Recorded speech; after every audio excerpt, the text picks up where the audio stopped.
everybody? Welcome into the Next Pats podcast. I'm Phil Perry coming at you from Radio Row in San Francisco ahead of Super Bowl 60. What an episode we have lined up for you today. We're going to hear from Drake Maye. We're going to hear from Mike Vrabel. We're going to hear from our buddy Devin McCourty. We're going to hear from Mike Mayock, and we're going to hear from Dianna Russini from The Athletic. But before we get to any of them, we have to talk about these two quarterbacks, Drake Maye and Sam Darnold, because let's be honest, the team that wins Super Bowl 60 will in large part be driven by their quarterback, and both of these players, let's be honest, their performances in this game are relatively unpredictable. Drake Maye, incredibly young, just his second season, having all kinds of success in the regular season, but in the playoffs, been a little bit different story. Sam Darnold has had a roller coaster career, tremendous numbers in the regular season, tremendous NFC Championship game. He's also the guy who led the NFL in turnovers in 2025. So, which quarterback makes fewer mistakes? Which quarterback makes the game-changing play? And is there a blueprint for either of these passers? How about for Drake Maye in particular? Do the Seahawks have the plan that will thwart New England's offense and shut them down at Levi's Stadium? Cover 6 has been the talk of the town for all you football nerds out there. And if you're watching or you're listening to us right now, yes, you are. You are a football nerd. Cover 6, we know, quarter, half. 4 defensive backs, deep, too high safety shell, and on one side of the field, you have cornerbacks splitting the field into fourths, zone coverage. It might look like man depending on how the routes play out. On the other side of the field, you have a safety taking half the field and a corner playing in the flat. That looks a lot like cover 2. It can be a relatively difficult coverage for quarterbacks to decipher, especially young ones, and it's been a difficult process for Drake Maye to figure out what to do when he sees cover 6. Go all the way back to that Bills game, second matchup at Gillette Stadium, second half of that matchup. Drake Maye and the Patriots offense was shut down. Why? In part because Buffalo ratcheted up their use of cover 6. And it's a copycat league, friends. The Baltimore Ravens did it soon thereafter and gave Drake Maye fits. And this season, when Drake Maye sees cover 6, he has tremendous numbers against just about every single other coverage. But against cover 6, he ranks 31st in EPA. He ranks 32nd out of 36 qualifying quarterbacks in yards per attempt. And he ranks 33rd in success rate. This does seem like a bit of a blueprint. And isn't it funny? Back in early December, Drake Maye was performing so well across coverages, no matter what pressure he saw, no matter what front he was faced with. He was handling everything in such an efficient manner that I dubbed him blueprint proof. Now, in fairness to me, I said right now, I said as it stands at the moment, didn't mean he was invincible, didn't mean there would never be a plan to defeat him, because now we've seen, and that Buffalo Bills game was just 2 weeks later, we have seen that maybe there is a coverage that can slow him down. I had the opportunity to actually ask Drake Maye about cover 6, quarter, half, and here's what he had to say earlier this week. I think it's become a thing in the league, more and more, the past couple of years to play quarter, half, and whether it's something that they cloud the boundary, they cloud the field, just depending on kind of what the team does. The challenge is they try to stay too high and take away deep shots, but also you got some chances underneath, and there's holes in every coverage. So knowing that and just trying to exploit where we can, and knowing that we got guys out there that can have great feel in zone and can find the zones and try to sit down, and also got to be able to run the football. So what are the holes in cover 6 if there's a hole in every coverage? How might Drake Maye and Josh McDaniels be able to cook up a plan to defeat the Seahawks, who will use cover 6? They love those too high safety shells and all coverages. You can play out of those. Well, Ramondre Stevenson in the flat might not be a bad option against a bigger, slower linebacker, which at times will have to cover that area of the field against cover 6. On the quarter side of cover 6, horizontal routes, think Stephon Diggs on a slant. Those can be useful. How about tight ends up the seam on the cover 2 side? These are all different variations of plays and concepts that the Patriots have at their disposal. There are options for them to defeat it. It's just Drake Maye hasn't done that to this point, and he hasn't done it consistently. Will he be able to do it in the Super Bowl? That is one of the primary storylines on Sunday. How about on the other side, Sam Darnold? If you can pressure him, you get a different quarterback than the one who is in the MVP conversation, if you remember, earlier this season. He was 28th in EPA per dropback when pressured this year out of 33 qualifying quarterbacks, similar to C.J. Stroud. If you keep him clean, he can make all the throws. But if you breathe on him just a little bit, you get a different guy. How has Mike Vrabel seen Sam Darnold handle pressure this year? I asked him earlier this week. I think he's handled it well. I think that, again, there's a willingness to stand in the pocket, and there's a willingness to progress through. A lot of talent. I think his courage to stand in there. I mean, the Rams nailed him, and he completed an unbelievable pass to Cooper on the sideline. So he didn't shy away. He didn't duck. Didn't fade back. He stood there and faced the fire, which what you have to do in this league if you're going to be an elite quarterback. Is Mike Vrabel right to wait a small sample of pressured dropbacks the way he does in the NFC title game?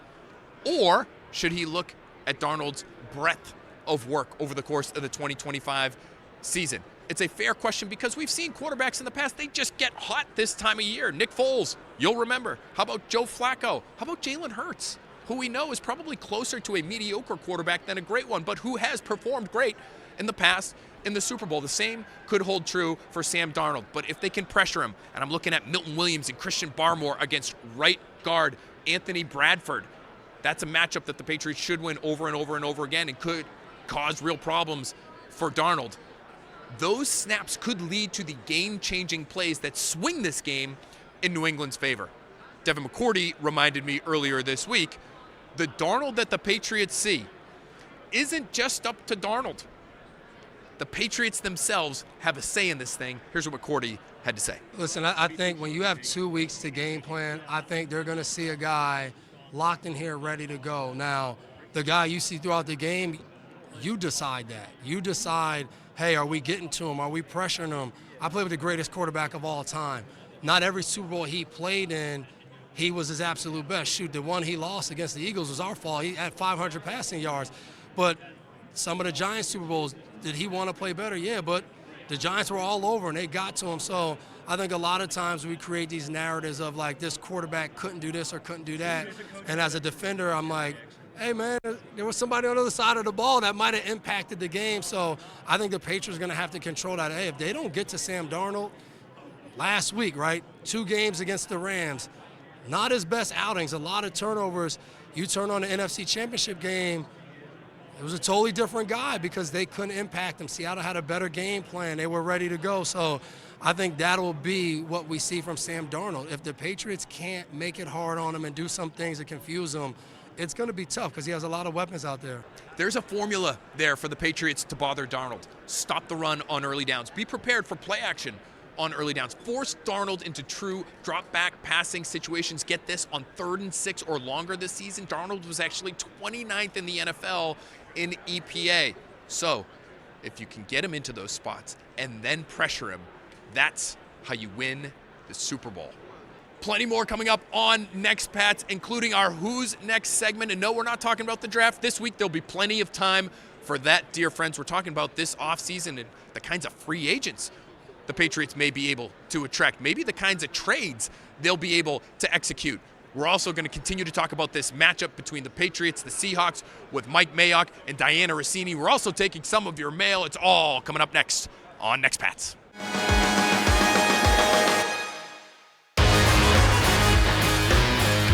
Welcome back to Next Pats from Radio Row ahead of Super Bowl 60. Let's get into our Who's Next segment now. We're going to talk to the Athletic's Dianna Russini, who has some fascinating reporting on Maxx Crosby and whether or not he will be with the Raiders much longer, whether or not he might like to play for Mike Vrabel. If you're a Patriots fan and you looked at that pass rush and you love it with Milton Williams and Christian Barmore on the field together, could you imagine having a premier edge rusher paired with those players and what that might do for this Patriots defense?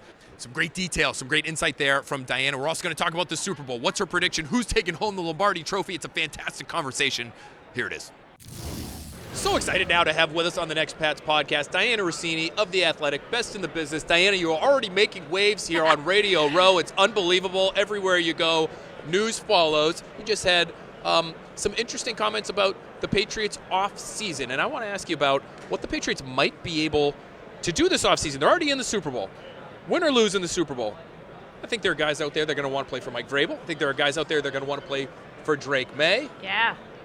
Maxx Crosby, that name has been floated out there by you. What's going on with Maxx Crosby, and are the Patriots going to be able to acquire guys like this in the future because of what they've done this season? Well, first of all, Max is under contract, right? He's a Las Vegas Raider. He's got a new head coach out there, and he's obviously one of the best pass rushers in football. And could you imagine what this defense would look like if he was part of it? I remember there was a Pro Bowl a few years ago where Mike Vrabel was the head coach, and the cameras captured Max talking to Patrick Mahomes about him. Like, that's the kind of coach I want to play for. Like imagine what that would be like.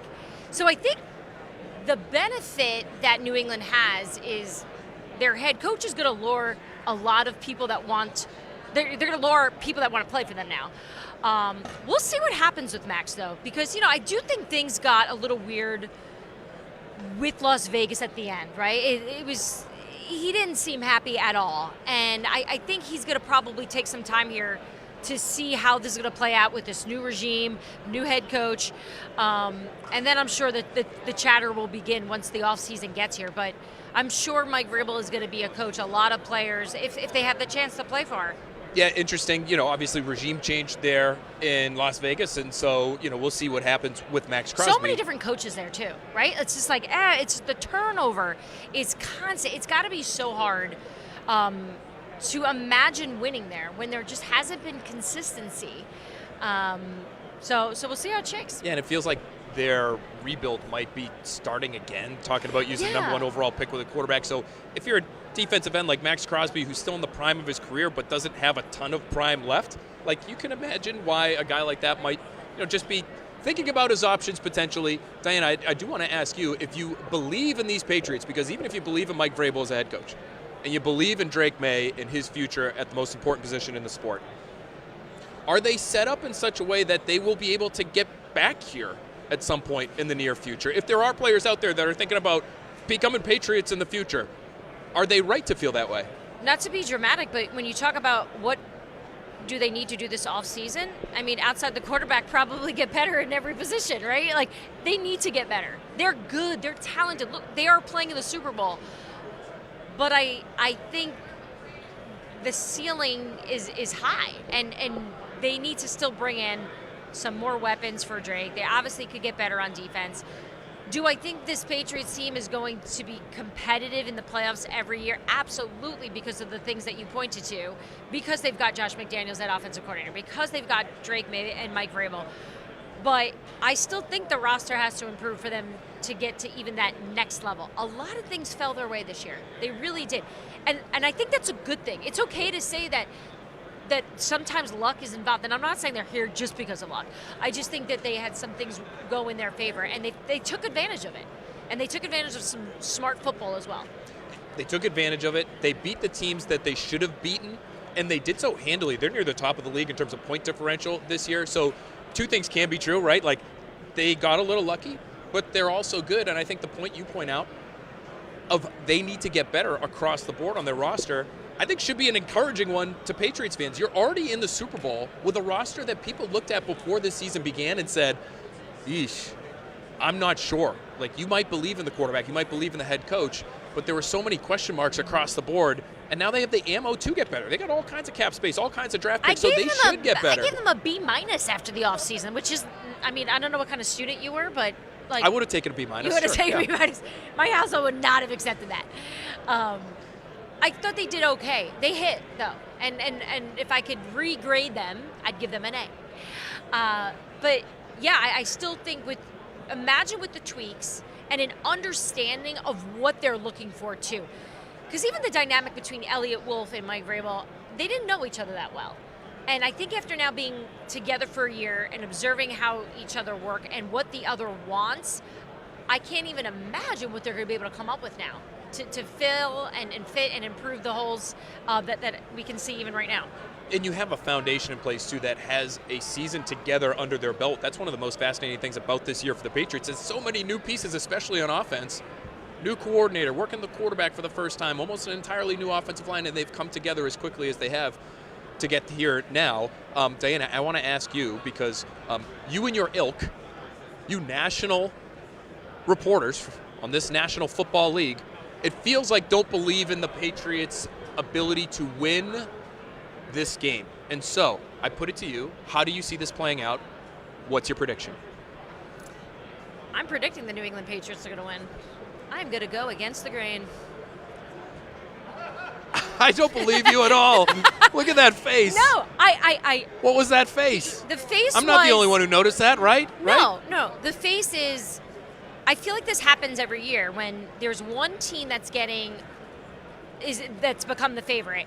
It starts switching as the week goes because people start going, well, wait, maybe it's too easy and simple and clear here.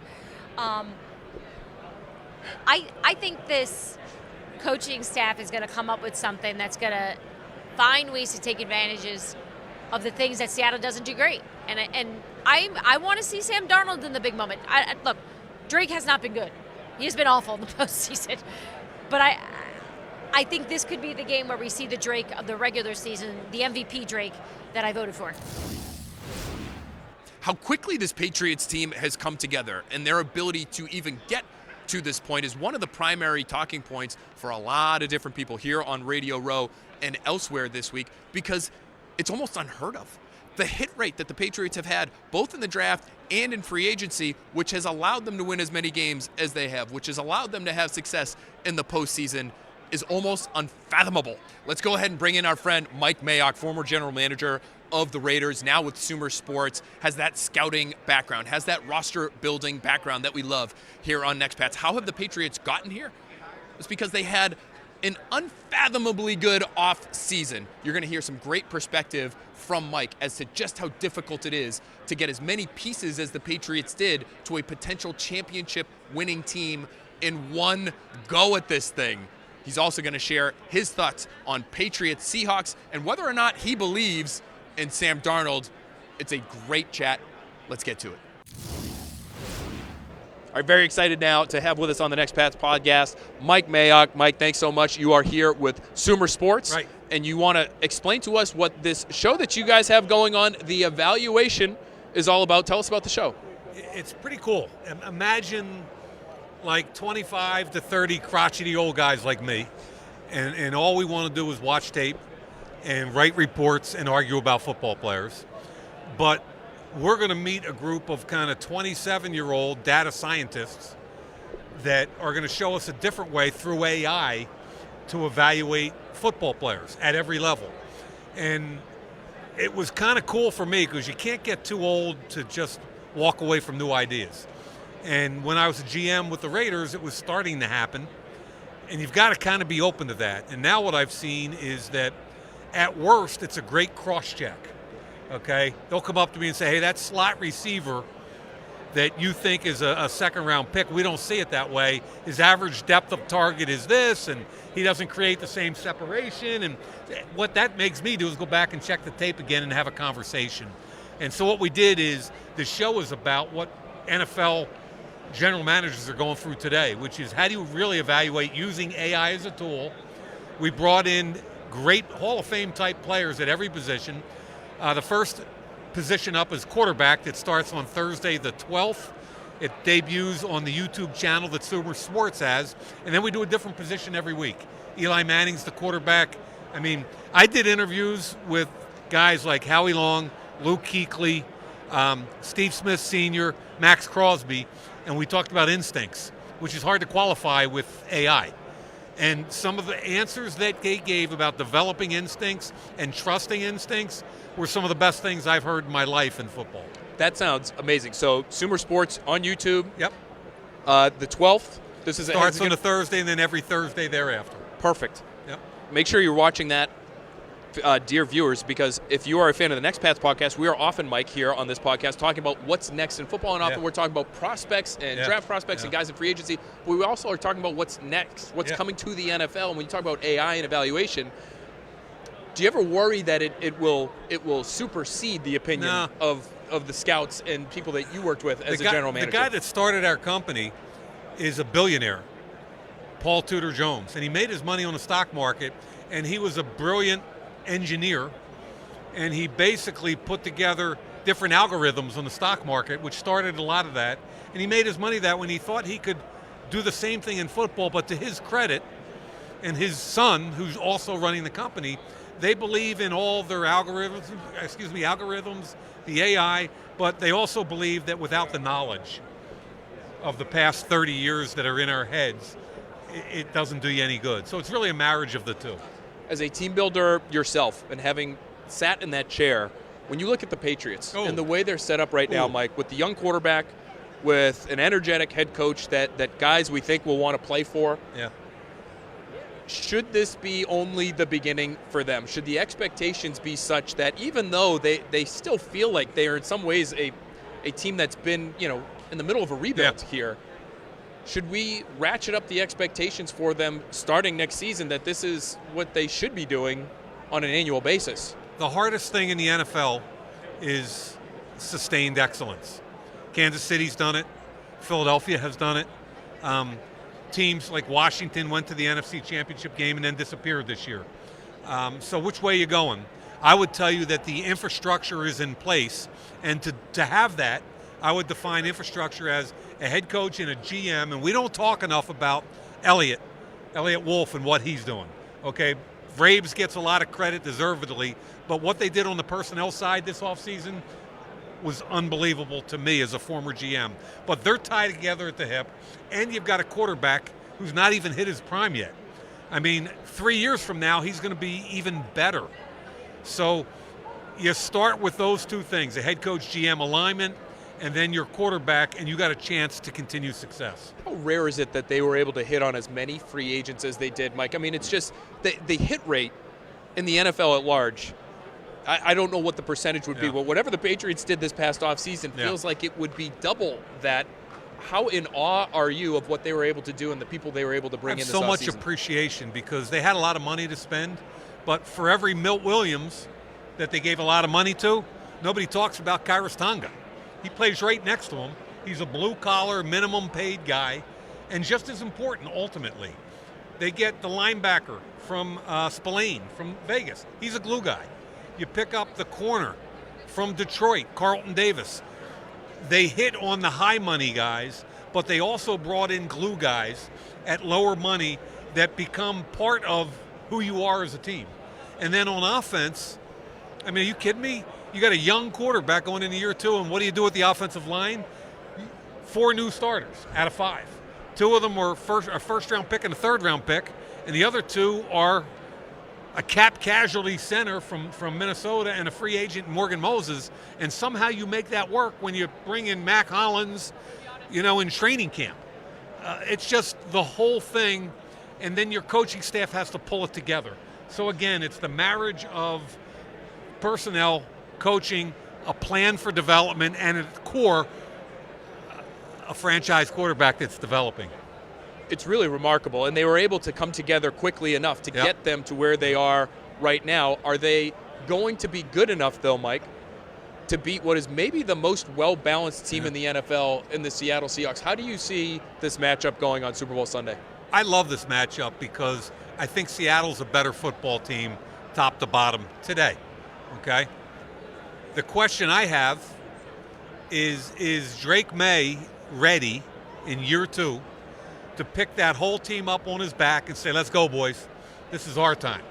And to have a game that franchise quarterback type players have in these kinds of situations. His playoffs has been kind of a mixed bag so far, right? And that's okay at 5 turnovers, I think, in the first 2 games. But people underestimate his athletic ability, his ability to win with his legs, which he did in the snow. I mean, he went with quarterback draw, and then they ended the game on a naked boot. I mean, he's a better athlete than people want to give him credit for. So can this kid do that? Because I think he's going to have to put 28, 30 points on the board to do it because I think Seattle's that good on offense. Do you think it will be his legs that have to carry them? Or will he be able to rediscover the kind of passer that he was in the regular season in order to put the points on the board that you're describing? Yeah, and I don't know if it was just some young nerves in the playoffs. I'm not ready to go there and say he's in a funk because he's not. I mean, he won 3 playoff games. Now, the defense held the 3 teams to 26 points and turned it over for them 8 times, but that's team football. So what would really help your quarterback is a run game. And those 2 running backs I love. So if they're able to run the football, it's going to help the whole thing. Run the clock, sustain drives, take some pressure off your quarterback. But if they're not able to, can this kid do it with both his legs? I'm talking about not just scrambling, but planned quarterback runs and the ability to hit people down the field. I want to ask you a question. I've been asking people here on Radio Row all week, Mike. Do you trust Sam Darnold? Here's where I am on kind of the Sam Darnold and Daniel Jones and Baker Mayfield, all these former high first-round picks. We wanted to call them busts. But I really think it's the teams that drafted them that failed them by not giving them an infrastructure where they could develop. Okay? So now you're seeing Darnold last year at Minnesota in a quarterback-friendly offense with a head coach that gets it from a quarterback perspective. And they win 14 regular season games, and then we all kill them because the playoff game was bad. We all kill them. Oh, can he win in the red zone? And I was saying, I don't know. I think Sam had to prove to himself, to be really honest with you. But when you put the right infrastructure around him and ask him to, like the first playoff game, he threw the ball 17 times. Why? They didn't need to. They whacked San Francisco. Okay, let's move on to the Rams. They needed him. He threw for 350 yards, 3 touchdowns, no turnovers, took care of the football, and put 31 on the board against a good defense. So I'm ready to buy into Sam Darnold, and I don't know why other people wouldn't be.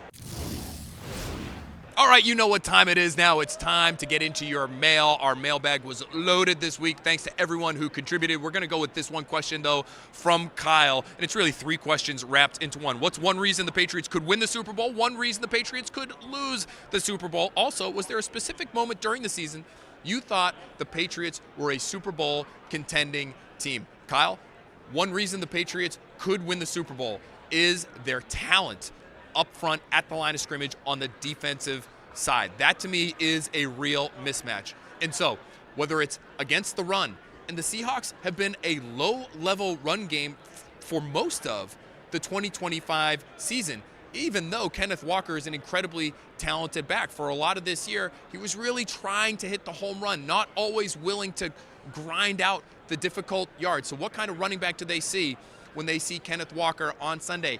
No matter which one it is, the home run hitter or the one who's willing to do the dirty work, I think the Patriots have the advantage in the trenches. I think they'll be able to stop the run. I think they'll be able to get after Sam Darnold and create turnovers. So that would be, to me, the first reason why the Patriots would be able to win the Super Bowl. Why might they lose it?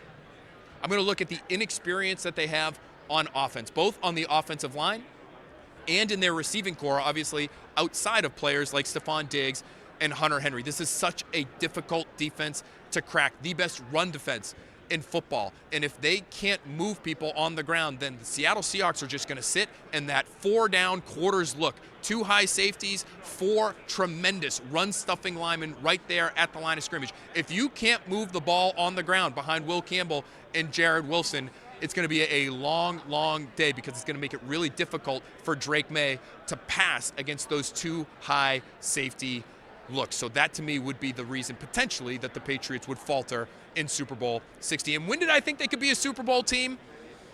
Hard to pinpoint it exactly, Kyle, but I go back to that Week 5 game against the Buffalo Bills. And no, after winning on Sunday Night Football in a hostile environment, needing a game-winning drive at the end of the 4th quarter, I didn't think they were a Super Bowl team at that point.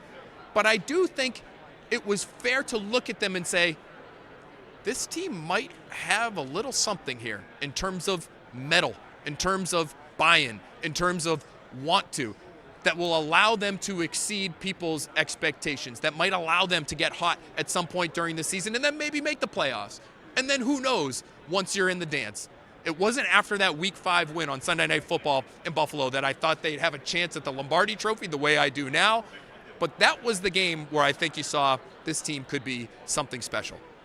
All right, thanks so much to everyone who joined us here on Radio Row. Thanks to you all for watching, for listening. We're going to have plenty more here from San Francisco. Make sure you're watching us on NBC Sports Boston for pregame live, postgame live. As soon as the Super Bowl is over, we have you covered so much post-Super Bowl content coming your way. Make sure you're sticking with us. Can't wait to talk to you next time on Next Pats.